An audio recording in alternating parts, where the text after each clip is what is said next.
economic weapon. Special oil report from energy expert Jackie Pick. The significance of the shale revolution. And an exclusive economic battle plan. Now join Kevin Freeman in the Economic War Room. Most Americans believe that World War II started on December 7th, 1941, when the Japanese attacked Pearl Harbor. But it actually began before that.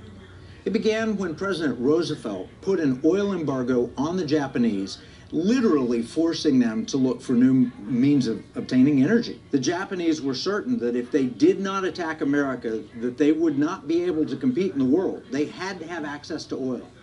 And the truth is, many wars have started with the demand for energy. I've been at the Economic War Room for 10 years, and we've been talking about economic warfare, and almost in every case there's some tie, one form or another, to energy. And so I want 2 points to make to you in this briefing. First, I need you to be aware that petroleum has been at the center of geopolitical conflict for at least a century. And secondly, I want to understand what's going to happen going forward. How will energy impact our nation? How will it impact your wallet? How will it impact your investments? Recently, I gave a talk to the National Association of Petroleum Accountants. They were meeting in Dallas, and I was the keynote speaker. And one of the things that I shared with them is that they're making a difference in the economic war.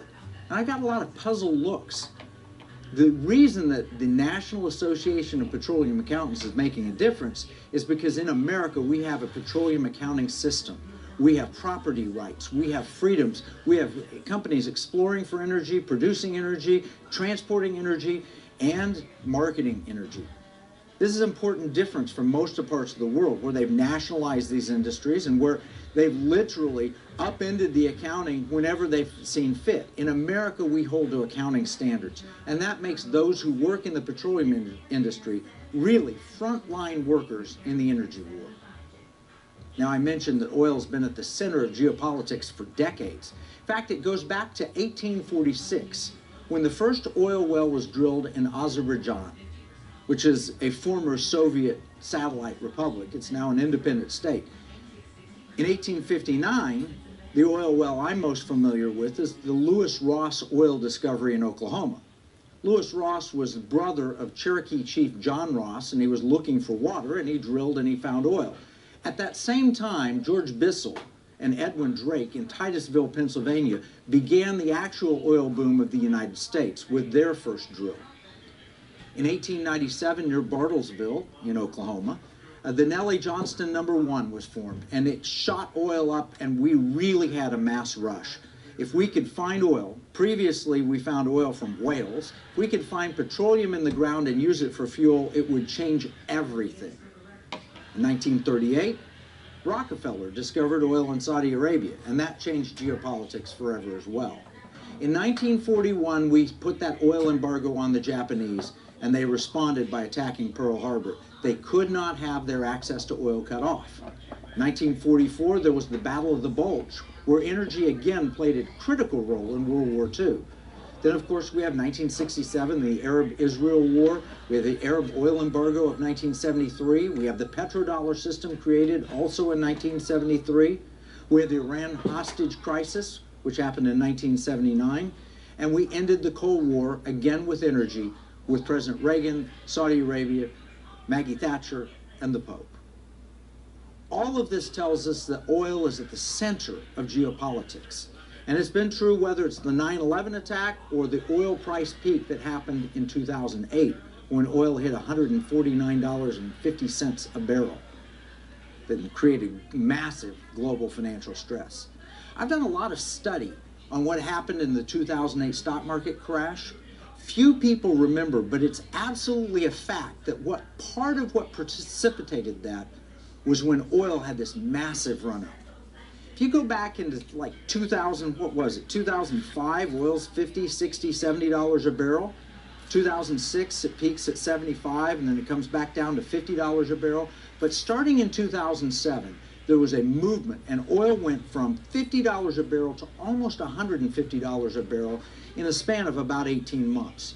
You don't think that put some stress on the global economy right as we were having a housing bubble and international financial attacks? Oil has been at the center of the last financial crisis and almost every financial crisis we've ever experienced. If you lost money in 2008, oil had a role. And that's why it's so critical that we understand what's happening with energy today. In fact, in 2008, they did a study, and they looked at the global balance of wealth around the world. Did you know that OPEC oil and gas, when oil was about $100 and $125 a barrel, was more valuable than all of the world's financial assets, every stock, every bond, all of the market cap of all of the 27 top stock markets in the world, the New York Stock Exchange, the London Stock Exchange, wherever it was, OPEC oil and gas was more valuable. No wonder it's had such an impressive financial impact on us. Now, one of the things that few people are ready to admit, but I found to be true, is oil prices are manipulated. They always have been. And some of the people that have admitted that oil prices have been manipulated include Dan Dicker, who is the author of the book Oil's Endless Bid, the former ExxonMobil CEO, Saudi oil minister, MIT oil economist named Richard Eckhouse, oil regulator at the Commodity Financial Trading Commission, Gary Gensler, and T. Boone Pickens, probably the most famous oil man in the world. Why is this important? Because we faced an energy crisis, and we faced it over and over and over. And when President Obama in 2013 tweeted on this, he said, basically get used to it. Energy crises are a thing we're going to have to face forever. He said, we just can't drill our way out of the energy challenge we face. Well, I'm here to tell you, President Obama, you were wrong, and we're doing it. And that's the good news.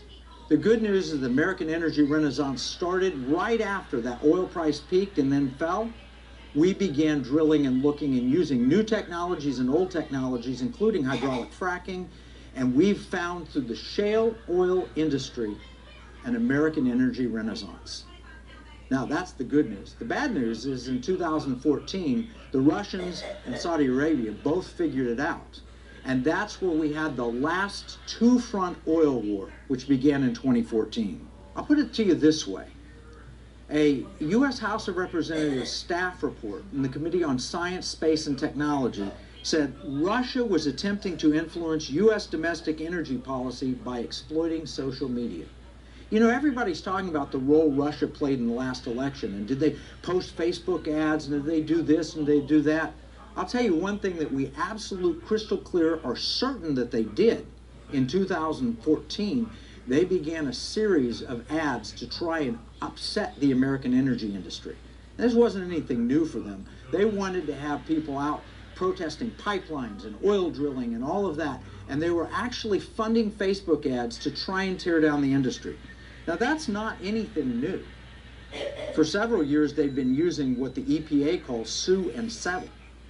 The Russians would go and fund environmental groups to try and get them to agitate and sue the EPA, and then a friendly EPA under the Obama administration would settle and said, oh, okay, we know we've upset the environment here. We promise we're not going to drill there. We're not going to exploit the energy here. We won't transport or put the pipeline there. And sue and settle became a part of the Russian strategy to bring down the U.S. And the problem is that if the EPA settles in a court agreement, it doesn't matter what the Congress says.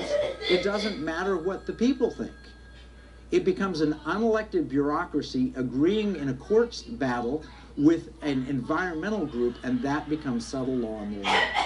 And that's a serious problem that we've been facing. The good news, the Trump administration ended the practice of sue and settle in the EPA. And hopefully that will continue to be the case. Now, we have evidence that Vladimir Putin himself was funding the anti-fracking campaign. This doesn't just come from something that we believe. We know this because there are reports, intelligence reports from NATO. Then NATO Secretary General Anders Fogh Rasmussen concluded that Moscow conspired with environmental groups to block fracking activities in Romania, Lithuania, and Bulgaria.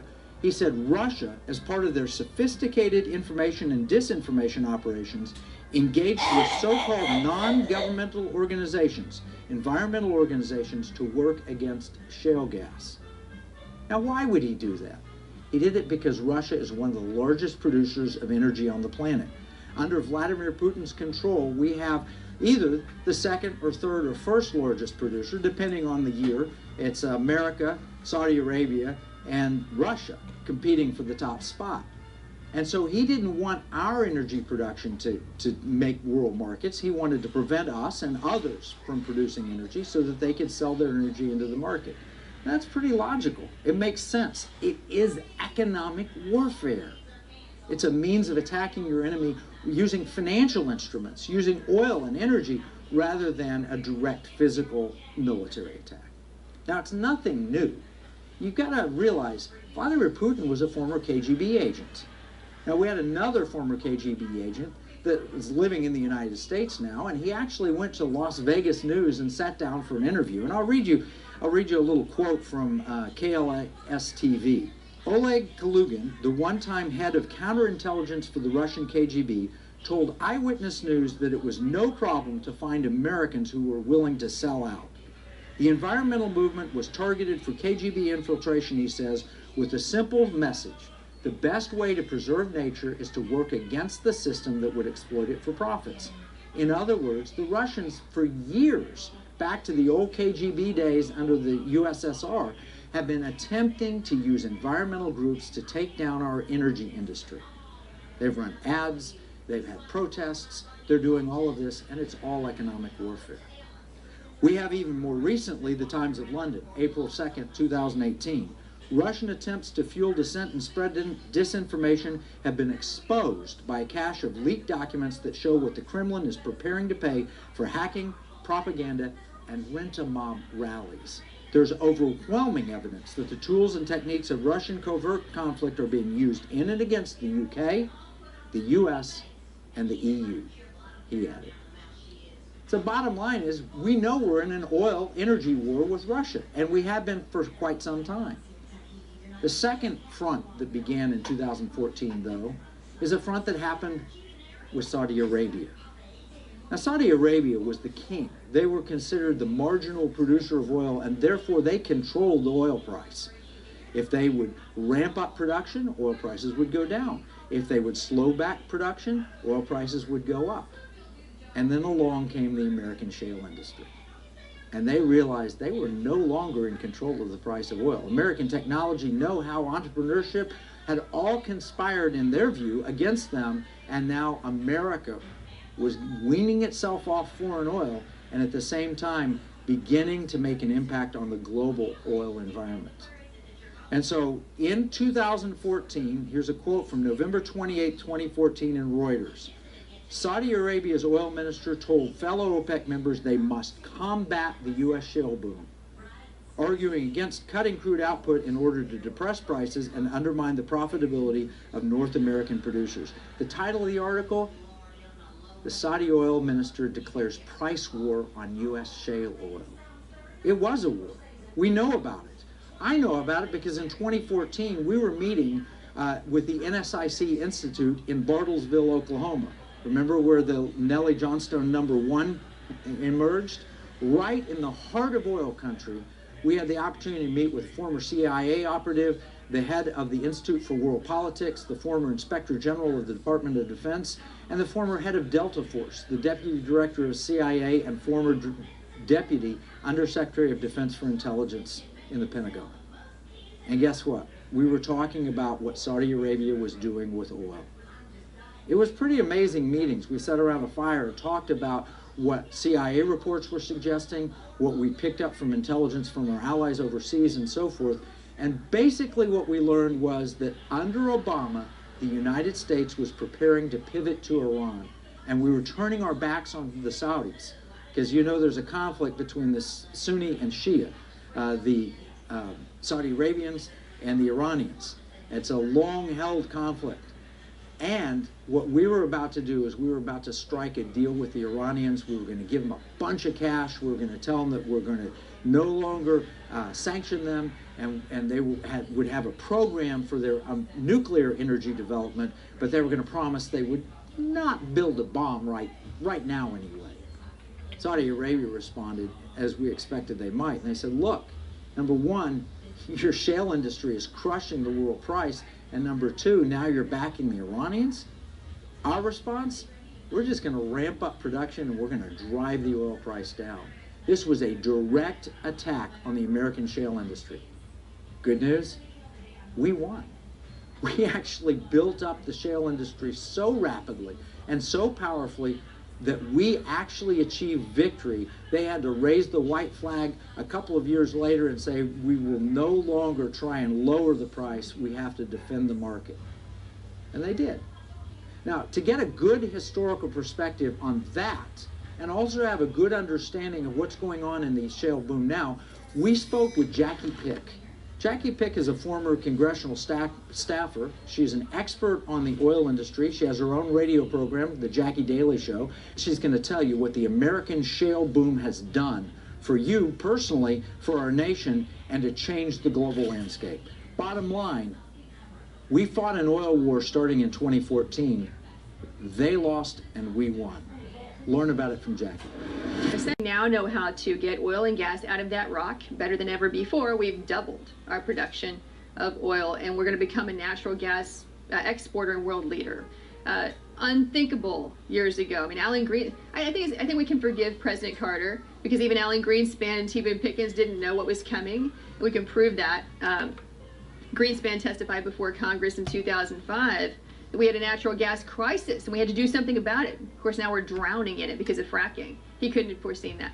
And T.B. Pickens said in 2008, he's like, I don't know much about shale oil, but what I do know, we will not extract a meaningful amount of oil out of that rock in my lifetime.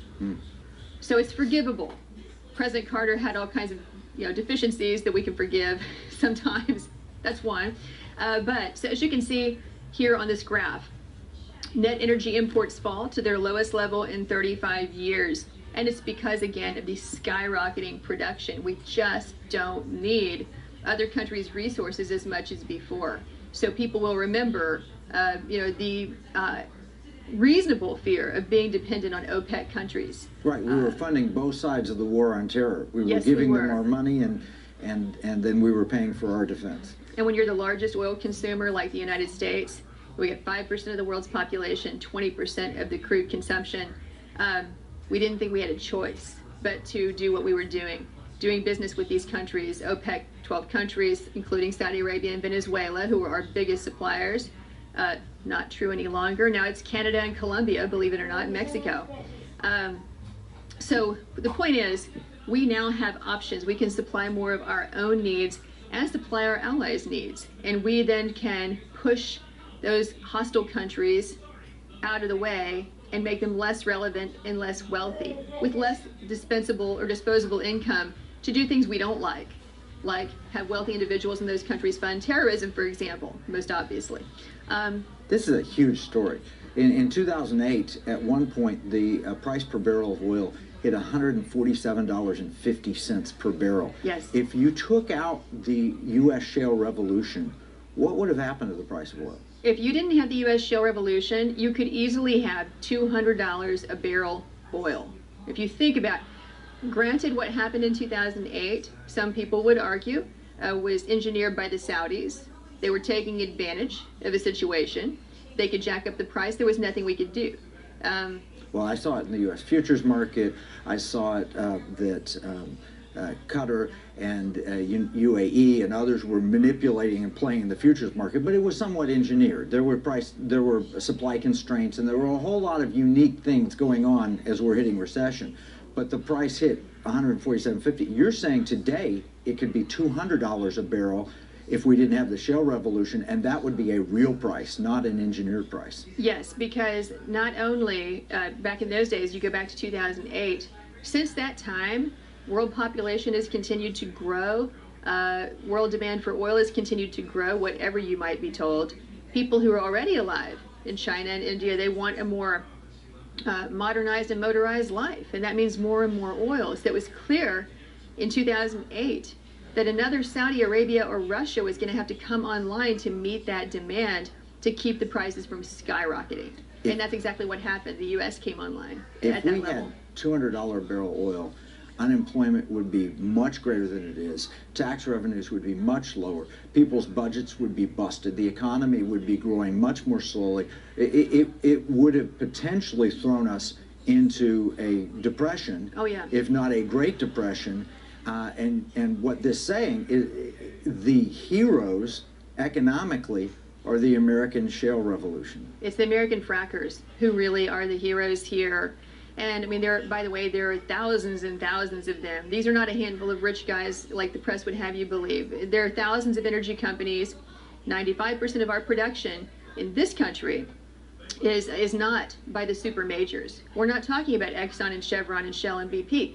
We're talking about mom and pop companies all over the land. And millions of us own that oil and gas. If you're a landowner, if you hold a pension, a 401k, an IRA, chances are extremely high you're invested in industries that rely on oil and gas. It's an entrepreneurial revolution. It is, if you saw the movie Dunkirk, you know the small ships that helped rescue the soldiers off the beaches. These are the small ships of America that are helping win the economic war for us. This is one of the most important stories in the economic wars. All these individual entrepreneurs that are putting their lives and money at risk, and they've gone and they've created this revolution, and it's changed the planet. Tell us a little more about it. So this century, at least the first half of it, will be the American century. They try to say it's the Chinese century. It is not. The whole geopolitical map has changed, and most Americans don't even know this. They still think we're relying on OPEC, the cartel that controls 71% of reserves. We now, for the first time in my lifetime, do not have to worry that every time a foreign dictator wants to spin up or start a war or a civil war, that the price of oil will spike, which impacts everything in our lives. It's not just gasoline. Everything in this studio pretty much is made of oil or petrochemicals. Your pharmaceuticals are, your plastics, your vinyls. Obviously you have to heat your home, that's natural electricity. Gas. Electricity. But the shale revolution is also not just oil, it's revolutionized natural gas. Yes, and natural gas is like... We're swimming in it now, right? We're on an ocean of natural gas. We're drowning in it. It was always there. We just didn't know how to get it out economically, extract it in a way that was, you know, made sense, that where the cost wasn't outweighing the benefit to the producer. So that's how we are now. By the way, I'm told by the frackers, the most successful frackers in Texas, we're only getting between 7 and 15% of the oil and natural gas in that shale rock.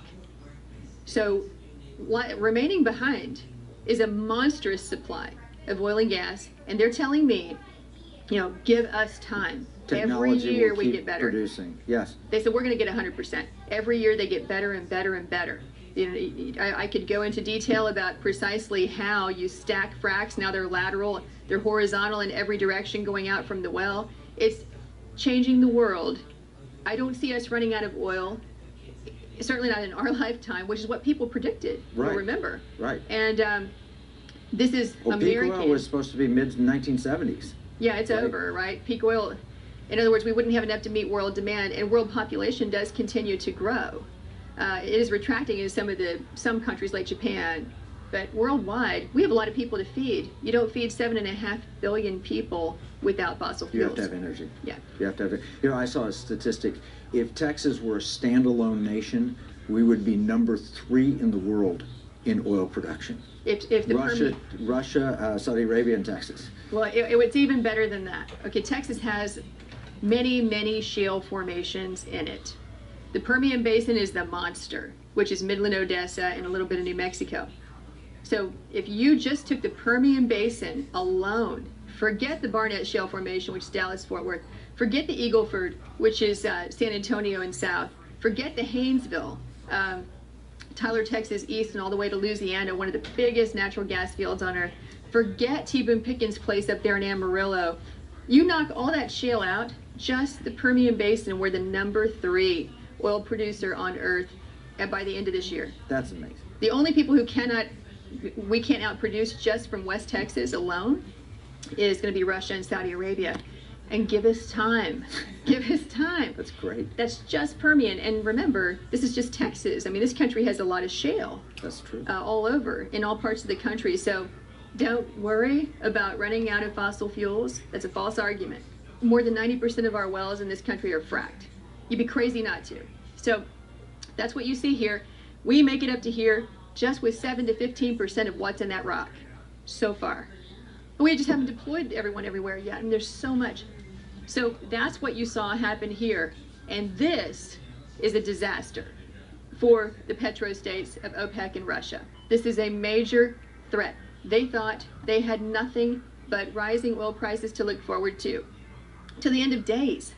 And so that means you can build a massive welfare state, you know, where no one's really working. You don't build an economy. Who cares? If you believe your revenues are going up year over year till the end of time because oil is more scarce and the population grows, what do you care? And so they didn't plan, just like T-Boone Pickens couldn't have planned, and Alan Greenspan didn't plan, and so now they're in big trouble. Well, in 2014, the Saudi oil minister actually declared war on the American shale industry. He said it, you know, we're going to drive the price down and run them out of business, but entrepreneurs were much more resilient than they expected, and they realized that the American shale industry is not going away. They were unable to. They ran out of money before we ran out of money. That's exactly. It's almost like the Cold War. That's exactly right. So imagine the Saudis did succeed in creating a record number of bankruptcies in oil and gas. There's no question. It hurt, taking the price from $104 a barrel to about $27 a barrel for as long as they could hold it down, and a lot of people died. But a lot of people entered bankruptcy and came out restructured and stronger with because clean we have financial a good system that allows that, and that's nothing they expect. This is economic warfare 101, though. Yes. This is energy warfare.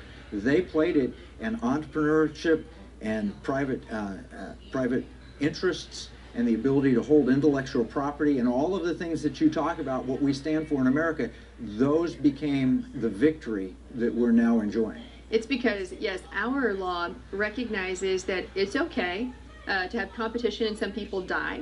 Business dying is good if it should die because it can't compete. But we give grace, the concept of grace and restructuring to those that we think can survive. There's no one better than Jackie to explain the importance of the American shale industry. What she shared is absolutely the fact. We won the last oil war. Now, we also won World War II. And when I opened this segment, we talked about how the war began with oil, with an embargo of the Japanese. Few people realize that essentially the war also was won when we denied our enemies access to oil. If you've ever seen the movie The Battle of the Bulge, it's a great wartime epic. It stars Henry Fonda. It was one of my favorites growing up. Essentially, it's seen as Christmas 1944. The Allies, the Americans, the British, the French, we're all heartened. We're winning the war. Our opponents, the Axis, they're disheartened, they're frustrated. Adolf Hitler has one last gasp. Now, he's got a lot of equipment. There's an enormous amount of equipment in German warehouses, enormous amount of equipment, planes, tanks, machinery that they had built, but they did not have the energy to actually operate it. So they had one big push, a panzer tank push, and it happened right as the snow was falling at Christmas. The Allies were celebrating. We were caught by surprise, and they just pushed through and pushed through and pushed through. It's a fascinating story. It's actually got intrigue in it because they sent American, English-speaking, American-looking German troops behind our lines to pretend like they were military police and redirect our troops the wrong way. One of the things they were most intent on getting was access to our energy depots. And in fact, the Panzer tanks were driving straight towards them. Now, in the movie, the Henry Fonda character was an intelligence officer. He figures it out, and he goes to the next place, the next oil storage unit, and he realizes as the tanks are coming across the hill, he realizes we've got to do something, and he rolls a barrel of oil down and then lights it on fire and blows the whole thing up. And the end of the movie is seeing the German troops abandoning their tanks that literally ran out of gas, walking back to Germany. But that's the truth. That's a part of why we ended that Battle of the Bulge fight. We won because we denied them access to oil.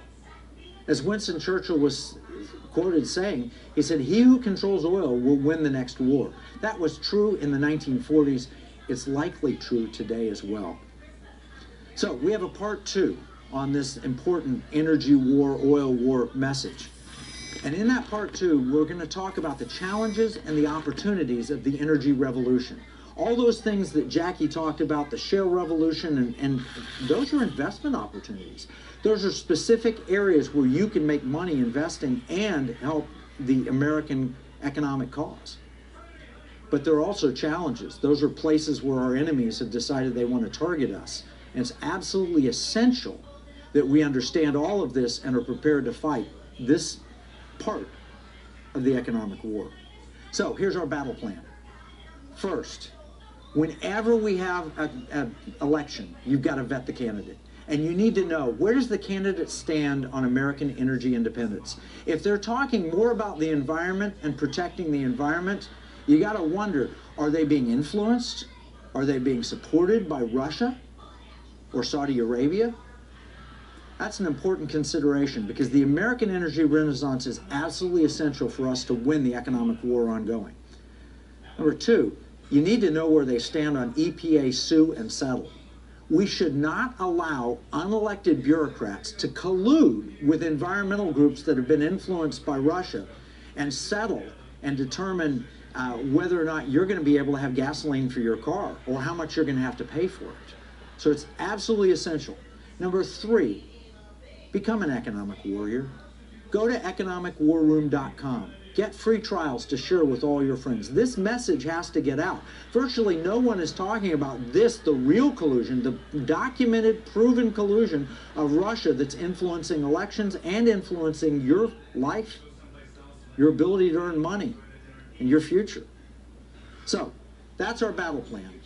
Remember, what we see as a marketplace, our enemies view as a battle space. This is Kevin Freeman from the Economic War Room.